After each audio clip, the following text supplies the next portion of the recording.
Good morning, everyone, and thank you for attending our Operational Services Committee for July 18th, 2023. Our apologies, we've been having some technical difficulties, and we're going to move forward without YouTube this morning. So I will call this meeting to order. And secondly, we will do the land acknowledgement on behalf of all committee meetings today. The city respectfully acknowledges the Beaver, Cree, Dene, and Métis people as the original caretakers of these lands and surrounding areas. We are grateful to live, learn, work, and play on Treaty 8 territory within Turtle Island and acknowledge these lands have been home to diverse and sovereign First Nations and Inuit nations since time immemorial. And next, I will look for a motion to go into camera. Thank you, Councillor Thiessen. Thank you, Chair Bosch. I'd move that we go into camera. Thank you. We'll take that vote.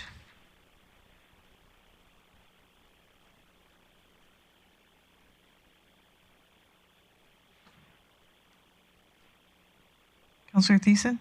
In favor. It's obvious, I know, but thank you. That's carried.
in camera. We're going to move on. We do not have any delegations today, and we'll move on to reports. Service area report by Chief Glavin, if you would. Thank you, Chair Bosch. We'll start off with one of our projects that has just completed, which was the CHP sound wall at the Eastlink Center. Construction is complete, and the sound study is going to occur on July 31st for a few days in there in order to ensure that we've met the targets that we've set for the decibel reductions. Moving on to energy and environment, GP Grows on tour. The next date is Wednesday, July 19th at the Dave Bar Community Center at 6 p.m. In engineering services, there are numerous projects going. A couple highlights here would be 116th Avenue, ongoing intermittent closures of the intersections at 108th and 105th Street. 84th Avenue, the westbound lanes that are being rehabilitated are going well so far, should be done by the end of August.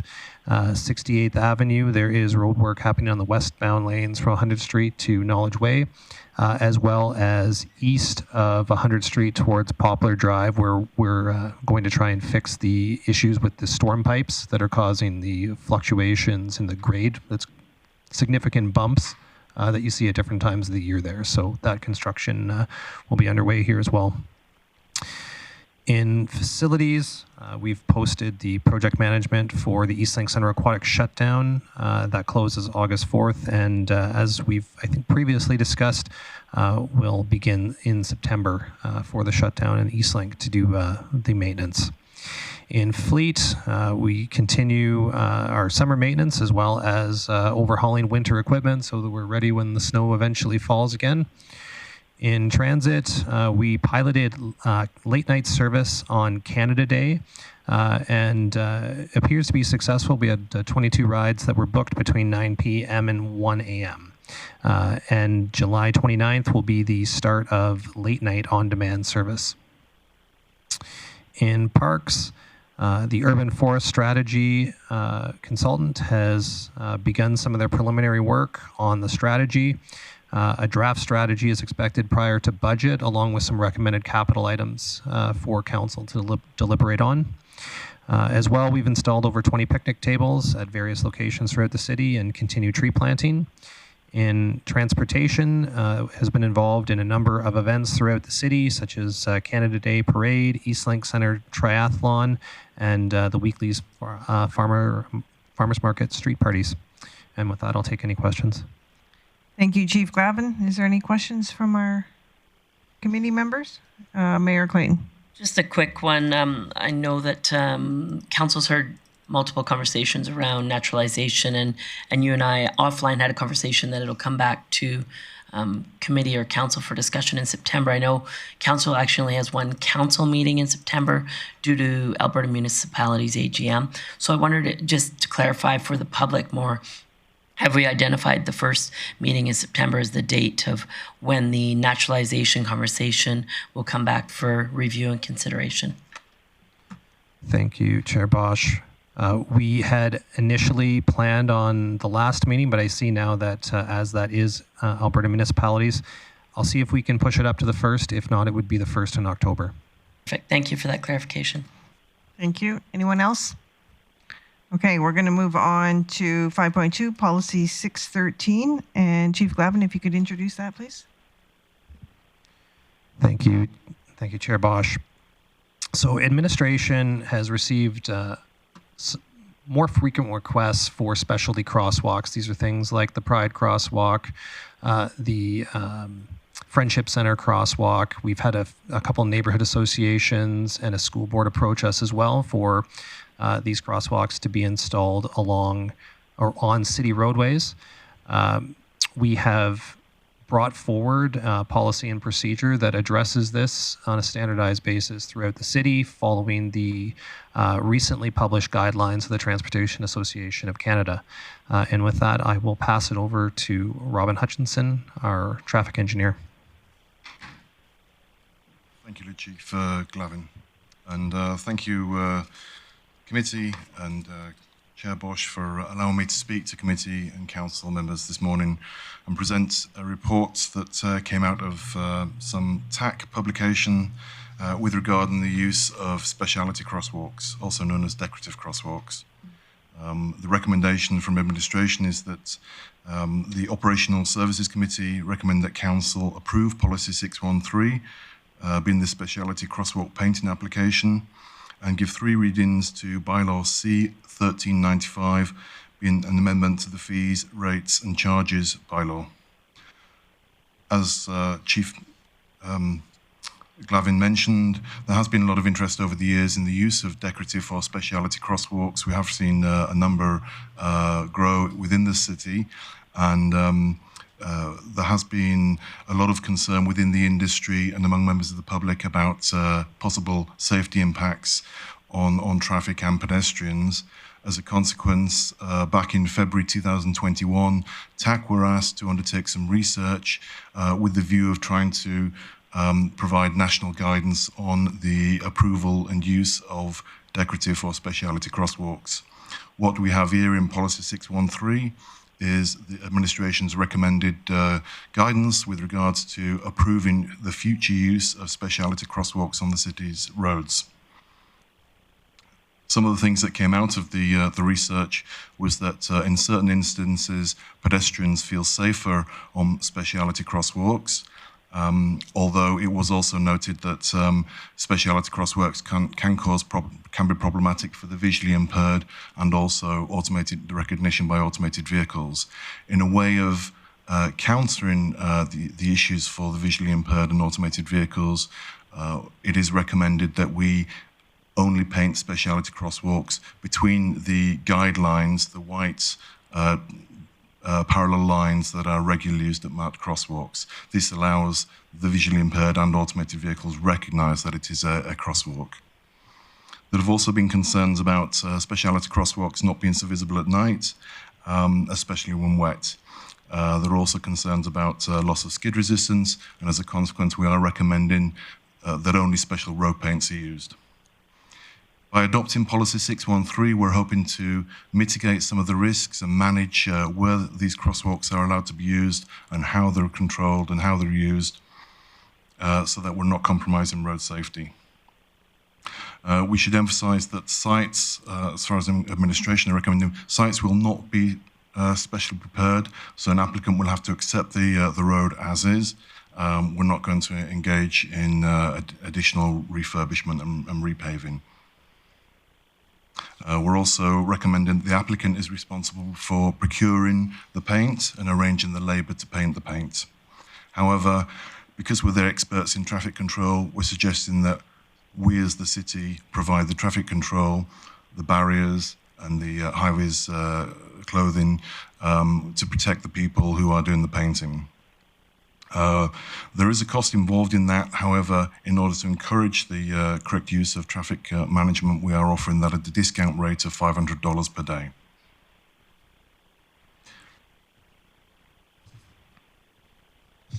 As I say, by adopting this policy, we're hoping to manage and mitigate the use of speciality crosswalks.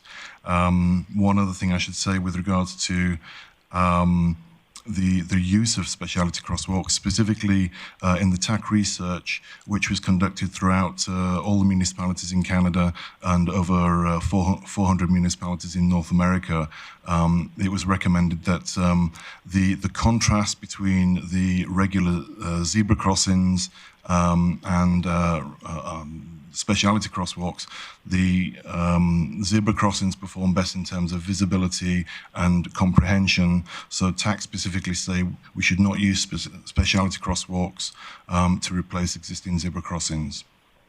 And they specifically say within school zones. 613 allows the safe use of speciality crosswalks within the city, and administration are asking that the committee recommends council that we adopt this new policy for the management of speciality crosswalks. And now I'm willing to take any questions. Thank you. Thank you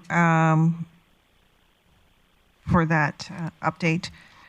We have Councillor O'Connor and then Councillor Bressie. Yes, Thank you, Chair Bosch.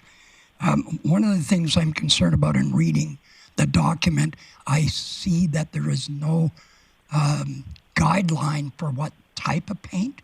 So who is supplying the paint? Will it be reflective? And I know you're talking about the safety between the lines, but I think it should be specified in your documentation about reflective paint. So, and how much is that? Because right now they're paying $500, and that could take 1 or 2 days depending. So, just curious, why isn't it in the document? Thank you. Through the chair, if I may, we are expecting the applicants to procure the paint. We can certainly help them with the vendors who supply the paint. We are recommending that only approved non-oil-based road paints are used. With regards to the retroflectivity, the city will be responsible for painting the white tram lines at either side, and this will be at a highway grade standard, and will include glass beading for the retroflectivity. Move ahead, Councillor Bressie. Great, thank you, Chair Bosch. I noticed that that the idea is not to generally allow on arterial roadways, but there's a process in there for making exceptions. So how would exceptions be determined? And one that I'm particularly interested in is, if I understand correctly, the rainbow sidewalks on an arterial roadway. So particularly, how would that one be treated? Through the chair, thank you, Councillor Bressie. The requirement really talks about the number of conflicts between vehicles and pedestrians, and whilst there's a generic term of arterial roads, I think it really ought to be based on the posted speed of the road. We have a number of roads, arterials, that are posted 50, depending upon the traffic volumes, and that's, I don't see a huge concern with an arterial that has a posted speed of 50. It would really depend upon the traffic volumes. We're really trying to avoid some of the higher speed arterial roads, and as I say, targets allow these on the slower piece roads. Thank you. Councillor Burke. Yeah, thank you, Chair Bosch. I love the idea of nonprofits applying, but one of the things that runs through my mind is I'd also, maybe not recommend, but have up for discussion that the city also have the ability to do something. Say we do an entertainment district and we want to do some specialty crosswalks. At this point, as I read it, we'd have to find a nonprofit to essentially sponsor that. So I'd like to leave the door open for the city to be able to also do some funky things if we find it appropriate. Thank you, Councillor Burke. Councillor Thiessen. Thank you very much, Chair Bosch, and thank you, Mr. Hutchinson, for this report. I do have a couple questions, and both of them are around Appendix A. So the first one on Appendix A is under point 3, designs will be considered ineligible if they are. And maybe this goes in line with Councillor Bressie's comment earlier, but political in nature is the first one, is A. So, I mean, just very standard, I guess you could say, don't vote UCP, don't vote NDP on the sidewalks. But the crosswalks that are painted right now, I would argue are social and political crosswalks, meant to get a message across to people about inclusion and about the history and past. So I'm talking about the missing and murdered Indigenous women crosswalk with the handprints, and I'm also talking about the rainbow crosswalk.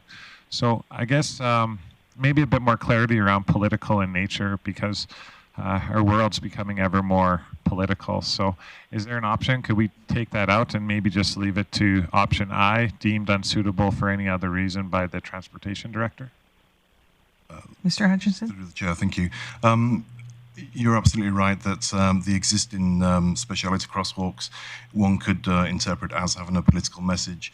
Certainly that is not the intention of what's being proposed here. I think there is always a grey area, and I see no reason, and it's highly unlikely that something like the existing crosswalks, the Friendship Crosswalk or the Pride Crosswalk, would ever be refused on those grounds. It was really intentioned more at political parties or politicians, the like. But you are correct in flagging that, and we would take such a view. Thank you. Okay. Thank you, Mayor Clayton. Oh, you have another one? Just one more question. Still on Appendix A. Just in regards to question 2, the proposed location must not be in a school zone. So a couple questions there for you. Some schools have asked us for specialty crosswalks outside of their school. What's the reasoning behind not in a school zone? I'm going to assume it's safety. At the same time, why wouldn't we include playground zones then under the same category? Mr. Hutchins? If I may, TAC specifically mentions school zones because schools are seen as areas where there is a highest risk of injury to pedestrians, and that is why in school zones we use zebra crossing markings. We don't use zebra crossing markings in playground zones. Playground zones we just use the parallel markings. And TAC did specifically say that when it comes to visibility and comprehension, nothing can beat the existing zebra crossing markings. So that is why these national guidelines specifically mention schools. Okay, so I appreciate that, and I have more understanding on that. So we wouldn't do it for playground zones because there's about the same speed limit running through there. Thank you, through the chair. I would have no objection with replacing a marked crosswalk, which has the white tram lines, and allowing an approved design speciality crosswalk in a playground zone. Certainly the one that I've got in my file at the moment is with regards to schools, playground zone, and I think it's unlikely that we would refuse such a request because they're not replacing a zebra crossing marking. Okay, thank you for that. Thank you. On that vein, Chief Glavin, the request that we have for a sidewalk like this in a school zone, then does that leave us with no option to assist them? Thank you, Chair Bosch. So the current request that we have from St. Joseph's would not fit with the policy and the guidelines that were issued by the Transportation Association of Canada. Okay. Thank you. Mayor Clayton. On that same vein, I'm curious if the wording, in your expert opinion, if there's a potential change that could be made to Appendix A in regards to the wording of school zones. I understand completely the significant school zones where there's heavy traffic flows, but there may be school zones that are in, smaller neighborhoods that don't have the traffic safety or pedestrian safety concerns. So to simply say that it can't be in a school zone, I wonder if there's opportunities for changing the language so that, based on the transportation director's recommendation on a case-by-case basis, if there's a possibility in some of the school zones. I mean, I think that nothing comes to mind, but there may be school zones that, that's not as much of a concern as there is in other ones. If I may respond. Again, we're staying with the national guidance on this, and national guidance is that the zebra crossing markings, which are used in school zones, outperformed all the other options that were considered. If I can see my director wants to add to that, so over. Sorry, in addition to what Robin said, part of the reason that we went with such a blanket statement was in consultation with our legal counsel to ensure that, looking at the city's liability, should there be some kind of issue, that we wanted to make sure that we were in as close adherence as we could in the development of the policy. So do we necessarily think that there would be an increase in danger if we were to relax some of those? Likely not, but it was felt that it was best for the city to try and adhere to the guidelines as closely as possible. Thank you. Councillor O'Toole. Yeah, thank you very much for the report. It's been a long time coming, and it's not your fault. It's just the way the system works. But a question that I have is, the St. Joe's asked, and it's not a busy street. It's kind of like you're going through a parking lot, and it's slow traffic there because the kids are on the street crossing, not where the crosswalk is, but they're crossing. So I was wondering if we put the crosswalk in and then put a potential something in front of the school, but not near the crosswalk. Would that still falls into a not going to happen, right? Go ahead. So in discussing the St. Joe's request in particular, that would fall short of the policy in two areas. So one would be, the fact that TAC has recognized that a zebra crossing is the ultimate in contrast and is the most consistent. The second is the clause that we put in saying the city wouldn't remediate these sites specifically for the installation of a specialty crosswalk. So in the St. Joe's site, that's a thermoplastic crosswalk, was likely is a permanent asset that we would be required to destroy and replace with a strip of pavement, which also may cause some optics issues in that we're, removing a perfectly good sidewalk, putting in a strip of brand new pavement in order to just paint over top of it. My point was leave the crosswalk where it is, make it look, it's doing its job and it's fitting the guidelines. But if we were to move that, He's asking if the specialty sidewalk could be moved, crossing could be moved say to a 100 different yards location away from the near the crosswalk. school. We wouldn't recommend such a thing because that could cause confusion for motorists and pedestrians if they have something that could be construed as a crosswalk and then we have a properly marked crosswalk, Right. within the same area.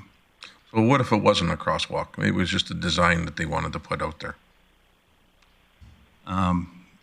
Generally, we wouldn't be supportive of art on roadways. We'd like to try and keep it confined within the boundaries of crosswalks, just to make sure that we're providing a road service that's as predictable as possible. I'm sorry for asking all these questions, but No problem. they've been waiting a little over a year now, and we haven't gave them an answer yet. So now we're going to say no. So, Councillor Thank you. Blackmore. Thank you, Councillor Bosch. I just have a couple comments about the St. Joe's crosswalk. First of all, the city itself built a crosswalk at the intersection going into Muskosipi Park that is significantly different than the road around it, and that didn't seem to create any traffic confusion.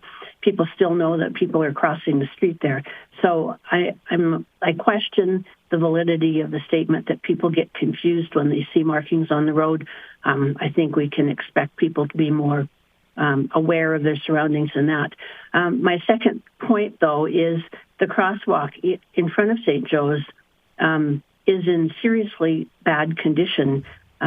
So would we be repairing it? And if we're repairing it, we're already changing the surface of the road. So I look forward to hearing your response to that. Thank you. Go ahead. So in response to the first question, I believe you're referring to the red crossing at 102nd Avenue and 102nd Street. Clearly, that's been difficult to maintain, and I'm sure that once that road's replaced, we probably will not proceed down that path again in that same area. As far as the crosswalk at St. Joe's goes, while it does have some sections that have busted apart, it is still a fully functioning crosswalk. There's no plans at this time to replace that crosswalk. Of course, we may go in and do some spot painting to make sure that it looks its best. But really, as far as crosswalks in the city go, we don't see it as degraded enough to warrant complete replacement. And since it's a thermoplastic crosswalk, would probably be done in conjunction with a resurfacing of the entire road rather than just one spot replacement of a particular crosswalk. Thank you. And I'm just going to add to the Muskosipi crossing. Just recently, just going to note the rapid flashing lights that was added to that crosswalk. So I'm not so unsure that addition wasn't due to a safety measure that was a need. So there has been improvements with the flashing lights. So Mayor Clayton. So if committee has no other questions that allows them to make a decision of whether or not to send this to council, I'd be prepared to deal with the business. Go ahead. So I'd move that committee recommend council approve policy 613 being the specialty crosswalk painting application and give 3 readings to bylaw C-1395M, as in mother, being an amendment to the fees, rates, and charges bylaw. Speaking to the motion, I think there's an opportunity for discussion and debate. Many councillors have asked great questions today. This conversation should continue with all of council, so I encourage my committee members to approve this motion. Councillor Thiessen. Yeah, thank you very much, Chair Bosch. Thanks for the motion, Mayor Clayton. I support it wholeheartedly. I think there's lots of people who want to chip in on this one. For instance, Councillor O'Connor just whispered in my ear, knowing that he's not a part of committee and not trying to slow the process down, asking, well, what if we marked school zones with paint on the road? And I only say this, and I'm bringing it up now because Councillor Blackmore mentioned that there was no road confusion with the red painting of the Muskosipi entrance. But what I noticed for the first year, at least, is once it was red, everybody stopped there, whether there was a pedestrian or not, and that created their own confusion.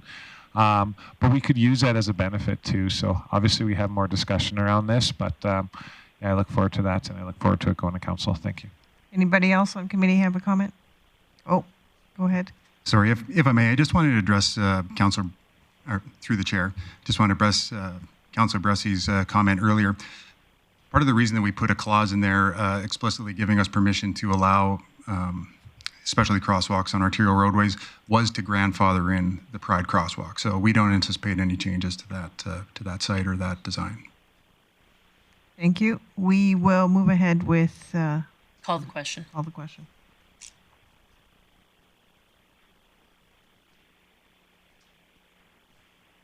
Councillor Bosch in favor.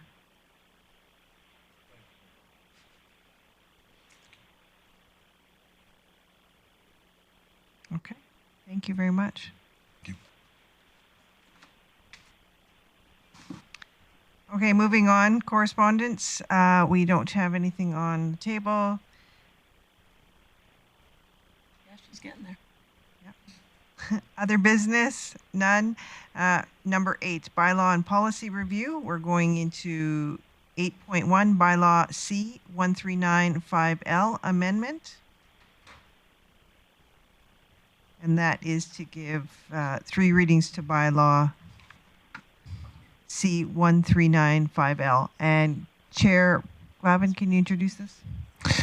Thank you, Chair Bosch. So I will give a quick overview of the report, and I'll have Mr. Harvard here to answer any questions. I won't ask him to deliver the same report. It's a relatively short one here. But essentially at the April 3rd committee City Council meeting, Council directed administration to bring back amendments to the fees, rates, and charges bylaw to reflect changes for making transit free for youth ages 6 to 17. We have brought back those changes to this committee meeting. There's a anticipated $90,000 reduction in revenue as a result of that. So if they're approved at council, transit would likely be running a deficit for those fee reductions. So the recommendation here is that the Operational Services Committee recommends council give 3 readings to bylaw C 1395, L being an amendment of the fees, rates, and charges bylaw. Thank you for that introduction, Chief Glavin. I called you chair again. Is there any questions from committee? Councillor Thiessen. Yeah, just one, but I also have a motion that just a clarity with the NWP students. So we have youth age 6 to 17, but we also have under this youth day pass, youth weekend pass, and those have costs associated with it. Are we identifying youth as age 6 to 24, or is this for age 6 to 17 NWP students? Through the chair, youth is 6 to 17. NWP is a separate category altogether. Okay. All right. So then, I guess my question is, why, if we're going youth age 6 to 17 free, why do we have a youth day pass and a youth weekend pass under NWP students? Should we call it like students, or? Through the chair, that you're absolutely correct. We should be renaming those passes to be specific to NWP. And we will do that. Thank you. I guess I can make a... No, I have one question. Okay. My question is this $90,000 potential loss. Is there anything that you can tell us that you can look in different areas of transportation to make any of those dollars up? We've certainly looked at tightening up wherever we can. Certainly, most of our costs are in service delivery, and so, for instance, the late night service, we are implementing that using our on-demand services, and we'll be monitoring that very closely to ensure that we put the proper amount of service out there and not over-service and certainly under-service. We're hoping that in that area we'll be able to make some significant savings in terms of that. We're also hoping that certainly that we can increase our revenues on the advertising side as well. Perfect. Thank you. Happy to hear that. Councillor Thiessen, do you want to go ahead? Yeah, thank you. I'm just going to make a motion with a slight amendment. So I would move that committee recommend that the Operational Services Committee recommends Council amend the bylaw to remove youth from NWP students in the table provided, and that Council were to give 3 readings to Bylaw C-1395L, being an amendment to the fees, rates, and charges bylaw. Just speaking to that, I know that our administration heard. I just want to make sure that we know when we're dealing with policy that we're given that ultimate say. So just a simple change. I really appreciate the work that went into this, into making it possible for our youth to be able to ride or transit for no cost, and hopefully it'll encourage ridership 10 years from now, and those buses will be completely full, getting people to and from, adults and students and youth all together. So thank you very much. I hope this passes. Thank you. Councillor Thiessen, any comments from committee? We'll call the question.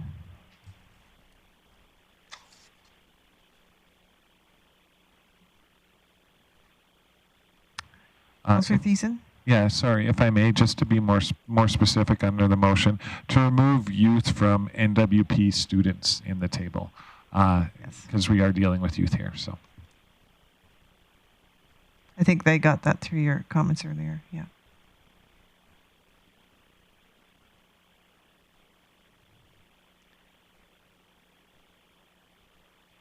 And I am in favor. I don't know why it's not coming up. thank you, Ms. Van Beekveld. Thank you. And here we are. Outstanding items list. Chief Glavin. Thank you, Chair Bosch. Today we dealt with item 1223, and everything else is currently on track. Thank you. I'm looking for a motion. Councillor Thiessen. Thank you very much, Chair Bosch. I would move that Council approve the outstanding items list as amended. Thank you. That's in order. Call the question. Councillor Bosch in favor. And with that, we will adjourn.